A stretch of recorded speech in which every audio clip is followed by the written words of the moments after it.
నమస్తే welcome to frankly with Telakapalli. సమకాలీన రాజకీయ అంశాలు, లేటెస్ట్ పొలిటికల్ అప్డేట్స్ అందించడానికి మనతో పాటుగా సీనియర్ సంపాదకులు తెలకపల్లి రవి గారు సిద్ధంగా ఉన్నారు. రవి గారు నమస్తే సార్. నమస్తే వర్మ. జగన్మోహన్ రెడ్డి గారు ఏంటి ఈ మధ్య అంతా సుదీర్ఘమైన మీడియా సమావేశాలు నిర్వహిస్తున్నారు, చాలా అంశాలు ఆయన వెలుగులో తీసుకొస్తున్నారు. గత 5 సంవత్సరాల్లో ఈ రకంగా నెలకు ఒకసారి చేసినా బాగుండేమో అని చెప్పి కొంతమంది కామెంట్స్. నిన్న ఆయన మాట్లాడిన మాటలని ఏ రకంగా మనం తీసుకోవచ్చు? ఇప్పుడు పొగిడే వాళ్ళు ఉంటే ఏది చేసినా కానీ పొగుడుతారని భజన బ్యాచ్ ఒకటి ఉండటం చాలా అవసరం. ఈ భజన బ్యాచ్ ఉంటే ఇప్పుడు ఎవరైనా కానీ విమర్శ అనేది ఎలా ఉండాలంటే సామెత చెప్తారే, ఒకసారి ధృతరాష్ట్రుడు అడుగుతాడు, విదురా నువ్వు ఎందుకు అంత కఠినంగా మాట్లాడతావు అంటే, మహారాజా నేను హస్తినాపుర క్షేమం కోరుతాను అంటాడు. అంటే నేను పాండవుల క్షేమం కౌరవుల క్షేమం కాదు, హస్తినాపుర క్షేమం కోరుతానని. అలా శ్రేయోభిలాషులు మిత్రులు అనేవాళ్ళు సరైనవి చెప్పాలి. కానీ జగన్ను అదరగొట్టేశాడు, అసెంబ్లీకి పోకపోయినా కానీ అన్ని విషయాలు ర్యాగింగ్, మాస్ ర్యాగింగు, వీర ర్యాగింగు ఇవన్నీ వాళ్ళ సోషల్ మీడియాలో వీటన్నిటిలో కూడా పెడుతున్నవి చూస్తే నాకు కొంచెం ఆశ్చర్యం కలుగుతుంది. ఆయన కూడా తరచూ వాడుతుంటాడు కదా, ఆశ్చర్యం అనిపిస్తుంది అని. నాకు కూడా ఆశ్చర్యం అనిపిస్తుంది. అంటే ఎన్నిసార్లు అవే విషయాలు అక్కడే కూర్చొని చెప్తారు, ఇవే అక్కడ అసెంబ్లీకి వెళ్ళి చెప్తే ఎందుకు చెప్పడం లేదు? అసెంబ్లీలో అనుమతించకపోతే అరవీర భయంకరంగా పోట్లాడాలి కదా. ఇక్కడ కూడా మొత్తం మీడియాని పేల్చుతున్నారా లేదా అనే విషయంలో తీవ్ర సందేహాలు ఉన్నాయి. కొంతమంది కూర్చుంటున్నారు, అదే జరుగుతుంది. కానీ ఒక్క సంతోషకరమైన విషయం ఏమంటే, టీడీపీకి అనుకూలం అనేవాళ్ళు కూడా దీన్ని ఇస్తున్నారు. ఎందుకంటే తర్వాత వాళ్ళు విమర్శ చేయాలంటే అది చూపించి, ఇది ఎన్నికల ముందు లేదు. అవును, ఎన్నికలు అయిన తర్వాత వచ్చిన ఒక మార్పు ఏమంటే వాళ్ళు దీన్ని ఇస్తున్నారు. కానీ అండి ఆయన అప్పుల లెక్క మళ్ళీ చెప్పారు. గతానికి ఇప్పటికీ 5 సార్లు చెప్పారు. అప్పులు మీరు తీసుకొచ్చిన దానికంటే వాళ్ళు ఎక్కువ చెప్పారు, బడ్జెట్లో అది బయటపడింది అన్నారు. ఓకే, ఇంకా మీరు ఎన్నిసార్లు చెప్పినా ఆ పాయింట్ కానీ ఆ లెక్కలు కానీ మారవు కదా. కానీ నిన్న ఆయన నిర్దిష్టంగా అనేక అంశాలు తీసుకొని జవాబు చెప్పడానికి, తన కుటుంబానికి సంబంధించిన అంశాలు కూడా చెప్పడానికి చేసిన ప్రయత్నమే కొంచెం విచిత్రంగా ఉంది. అందులో వాలంటీర్లు నేను పక్కన అట్టు పెడతాను. వాలంటీర్లది ఎలాగో మళ్ళీ మనం వేరే చర్చించాలి కాబట్టి, షర్మిలను నేను అన్నాను అంటున్నారు. కానీ షర్మిలను ఇంతకుముందు అన్నారు. మీరు అన్నప్పుడు బాలకృష్ణ ఇంటి దగ్గర నుంచి లేదా ఆయనకు సంబంధించిన భవనంలో నుంచి జరిగిందని ఆమె ఫిర్యాదు చేసిందని అప్పటి క్లిప్పింగ్. అప్పుడు మిత్రుడు ప్రియదర్శి రామ వెళ్ళి ఆమెను బెంగళూరు అక్కడికి వెళ్ళి చేశారు. నేను అప్పుడు కూడా చూశాను.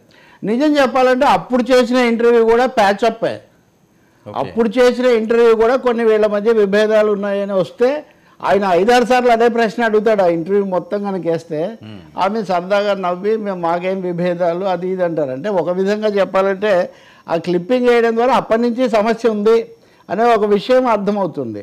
విభేదాలు ఉన్నాయి, అప్పటి నుంచే విభేదాలు ఉన్నాయని అంటున్నారు. కానీ మీరు చేసేది ఏంటి? మీరు కూడా ఇదే ప్రచారం చేశారు కదా, మీరు ఖండించారా? ఈ రోజు వరకైనా కానీ వాళ్ళ మీద వచ్చిన వాటిని మీరు ఖండించారా? ఖండిస్తున్నారా? పోనీ మీరు చెప్తున్నట్టుగా వర్రి రవీంద్రారెడ్డి కాదు అని ఈయన చెప్పేది. అవును, ఈయన పేరుతో వేరే వాళ్ళే పెట్టారు. ఎప్పుడు ఇదే వర్మ. ఇప్పుడు నేను ఏదైనా కంప్లైంట్ చేశాను అనుకోండి, వీళ్ళు ఏమంటారంటే వాళ్ళు చేశారంటారు, వాళ్ళు ఏమంటారంటే వీళ్ళే చేసి ఇద్దరు అదే చెప్తారు. మీకు ఎప్పటికీ అది తేలదు, అది ఆ చిదంబర రహస్యం, అది అంతే. కాబట్టి మీరు ఇప్పుడు అంటున్నారు కానీ ముందు మీరు ప్రొటెస్ట్ చేశారా? డిఫెండ్ చేసుకుంటున్నారు కానీ మీరు ప్రొటెస్ట్ చేశారా? ప్రొటెస్ట్ చేసి ఉంటే ముందు మీరే కంప్లైంట్ పెట్టుండాలి కదా. అది తెలుగుదేశం మీడియాలో చర్చ కావాల్సిన అవసరం ఏముంది? తెలుగుదేశం వాళ్ళు మన కుటుంబ సభ్యులను, అమ్మగారిని లేకపోతే చెల్లెల్ని సమర్థించే పాత్ర వాళ్ళు ఎందుకు తీసుకోవాల్సి వచ్చింది? పోనీ ఆస్తుల్లో మీకు వివాదం ఉంది, ఆ వివాదం కోర్టులో ఎన్సీఎల్టీలో వేశారు, వెళ్ళని మిగిలిన విషయాల్లో బేషరతుగా ఖండించాలి కదా వైఎస్ఆర్ పార్టీ. ఈ రోజుకైనా ఉంటే పంపించమనండి, మేము వీటిని మేము ఖండించాము అని చెప్పమనండి.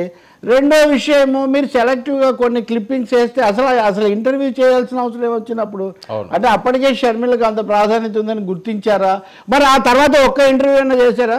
ఓకే అని నేను చెప్పేది అది 2019కి ముందో తర్వాతో చేసిన, ముందు ఎన్నికల ముందు మీరు ఆ ఇంటర్వ్యూ చేశారు కదా, తర్వాత ఎంతో కొంత భాగం ఉందో లేదో మొత్తానికి నాన్నకు అన్నకు సంబంధించిన ఛానలే కదా ఆమె మాటగారి. ఇప్పుడు చూస్తున్నాం కదా, మరి ఒక్కసారైనా ఒక్క ఇంటర్వ్యూ అయినా మీరు అంత తర్వాత ఎప్పుడైనా చేశారా? ఇంకోటి ఆమె వెళ్ళి కంప్లైంట్ పెట్టడం నాకు కూడా గుర్తుంది. ఒకసారి మిత్రుడు రామచంద్రమూర్తి సీనియర్ సంపాదకుడు, ఈ జస్టిస్ చలమేశ్వరు, తర్వాత అందరినీ కూడా పిలిచి ఇక్కడ ఒక సమావేశం పెట్టారు. ఈ బూతులు ఇలా అంటున్నారు. అప్పుడు కూడా నేను చెప్పా, అప్పుడు వాళ్ళన్నా ఇప్పుడు వీళ్ళన్నా మహిళలే ఇక్కడ మధ్యలో సమిధలు అవుతున్నారు, దీన్ని అరికట్టాలి అని. కానీ ఆ పాదం వైసీపీ వాళ్ళు చేయలేరే.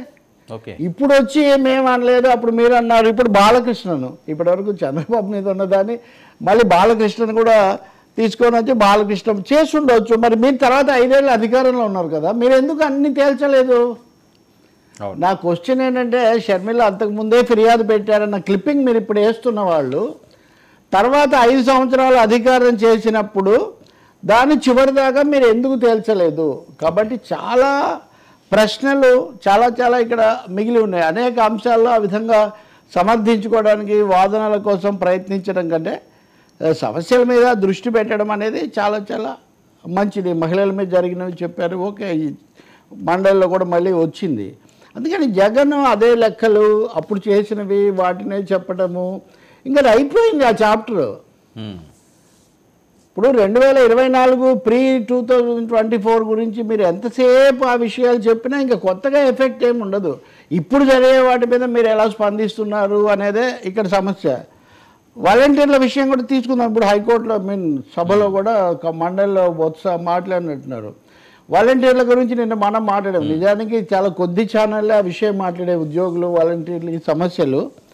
వాలంటీర్ల విషయంలో ఏప్రిల్ మే నెలలో మేము జీతం ఇచ్చాం కదా, వాళ్ళు లిస్టులో లేకపోతే జీతం ఎలా ఇచ్చాము అని జగన్మోహన్ రెడ్డి ప్రశ్న. అసలు లిస్టులో ఎందుకు లేరు? ఓకే, ఇప్పుడు చాలా సమస్యలండి. పోలవరం మీద నేను చంద్రబాబు గారు మాట్లాడారు, అంతా వాళ్ళే చేశారంటారు. ఈయన వస్తాడు, వీళ్ళే చేశారంటారు. ఇప్పటివరకు వాళ్ళు ఇద్దరిది కొంత బాధ్యత, దాన్ని ఎక్కడనే తేల్చాల్సి ఉంటుంది. వాలంటీర్ల విషయంలో ఇప్పుడు కొనసాగించకపోవడం అనేది తెలుగుదేశం చేస్తున్నటువంటి లేదా కూటమి ప్రభుత్వం చేస్తున్న పొరపాటు అయితే, ఈ పరిస్థితి వెనుక జగన్మోహన్ రెడ్డి పాత్ర కూడా చాలా ఉంది.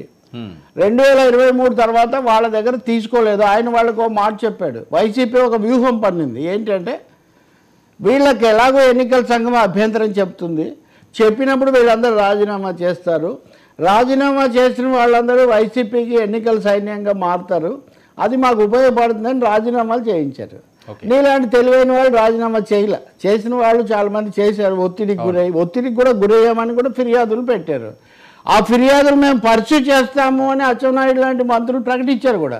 కానీ ఏం చేయాలి వీళ్ళు దాన్ని ఆధారంగా చేసుకొని వ్యవస్థ లేదంటున్నారు. కాబట్టి వాలంటీర్లు నా సృష్టి, నా మానస పుత్రిక అంటున్న జగన్మోహన్ రెడ్డి ఆ మానస పుత్రికను కాపాడడానికి ఎందుకు ఎన్నికల సమయంలో రాజీనామాలు చేయించే పని ఎందుకు పెట్టారు? మళ్ళీ మేమే వస్తాము, మిమ్మల్ని నియమిస్తామని వాళ్ళకి ఆశ పెట్టే ముందు ఓకే చర్చించాము. అప్పుడు ఎవరు గెలుస్తారు, ఎవరికి అవకాశాలు, ఇదంతా ఎన్ని చేసినా సరే వాలంటీర్ వ్యవస్థ వివాదాస్పదమైంది. ఇప్పుడు మిమ్మల్ని నేను కాపాడుతానన్న జగన్ కాపాడలేదు, మీకు 10,000 ఇస్తాము అన్నటువంటి వీళ్ళు కూడా చేయడం లేదు. మధ్యలో వాలంటీర్లు ఇప్పుడు నలిగిపోతున్న పరిస్థితి. త్రిశంకు స్వర్గం, నరకం.